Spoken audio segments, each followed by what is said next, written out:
Three generations, three paths, same ending.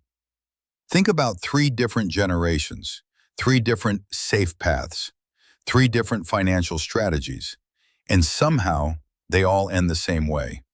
Burnout, giving up, that feeling of, where did we go wrong? They told our grandparents this: put your money in the bank and wait. That's the smartest option. They told our parents this: save up for a house. A house is the best investment. Buy a home and your life is secured. And what do they tell us? Don't let your money sit in savings. This is the time to invest. The market never goes down. Crypto, stocks, funds, get into all of it. Different words, different eras, same ending. Because the problem was never bad decisions.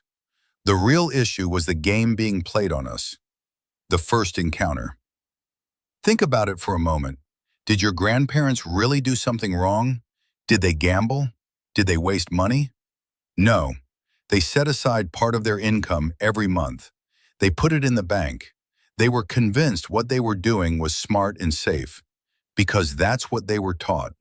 The system said, save. Banks said, your money and your future are in safe hands. Teachers said, this is what responsible people do. Saving money was seen as virtuous. Saving money meant being intelligent. But no one ever told them one crucial truth: inflation. Yes, their money was safe in the bank, but it never stayed the same in value. Day by day, it quietly lost its worth. The amount in the account stayed the same, but what that money could actually buy kept shrinking. It was like a slow poison. Hard to notice at first, but guaranteed to drain you in the end. And in the early 1970s, people started to wake up. They realized that the money they had been putting into banks for years made far less sense than they thought.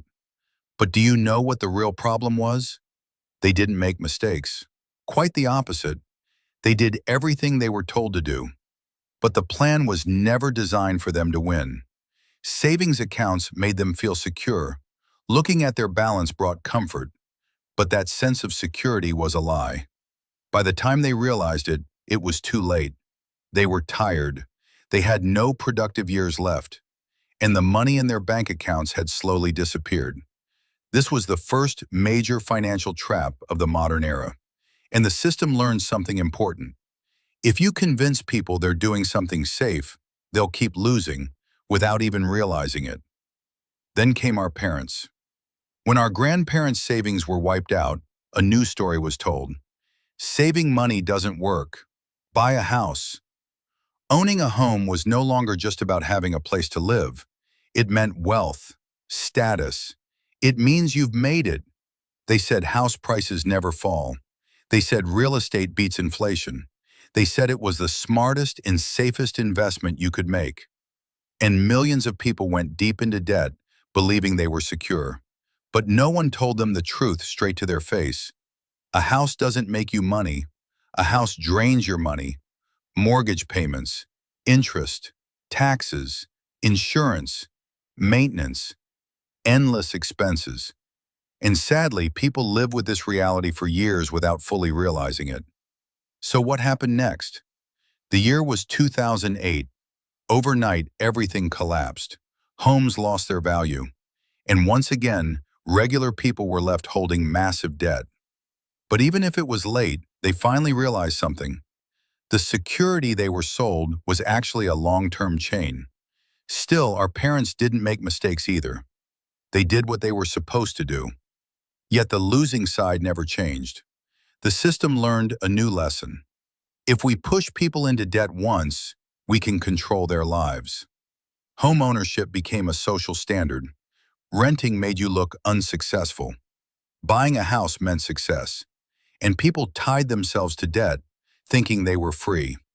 When the world changed, they couldn't move. When the bubble burst, they couldn't escape. That's how the second financial trap was built. Now it's our turn. This time the message is clearer than ever. Invest. The market never goes down. Make money with your money. From the outside, it looks like everyone is winning. Social media is full of profits. Everyone looks rich. Everyone looks smart. Everyone seems to be living at the peak. But here's the truth. The game never changed. It just changed its mask. When markets go up, everyone buys in. When markets crash, small investors pay the price. Wealth doesn't disappear, it changes hands. We witnessed it in crypto. Those who entered early won. Those who came late paid the bill. And once again, the system repeats the same sentence. This time, it will be different. But history keeps saying the same thing. Big fish eat small fish. The real truth. Let's be honest. Real wealth is not the money sitting in your bank account for years, simply owning a house, or investing in everything you see. Real wealth is found in things that produce. It can be a business. It can be a skill. It can be assets that create real value. History has shown this again and again. When Roman money was debased, landowners survived. In Weimar Germany, savers were wiped out. But those who produce things endured. The issue isn't following the rules. The issue is understanding how the game is actually played. And maybe the most common thought we all share is this. This won't happen to me. Everyone said that. If any of this made you stop and think, consider subscribing. We don't tell you what to do. We don't tell you what to believe. We do one thing. We show you the questions, because history already gave the answers. And here, we show you how to see them.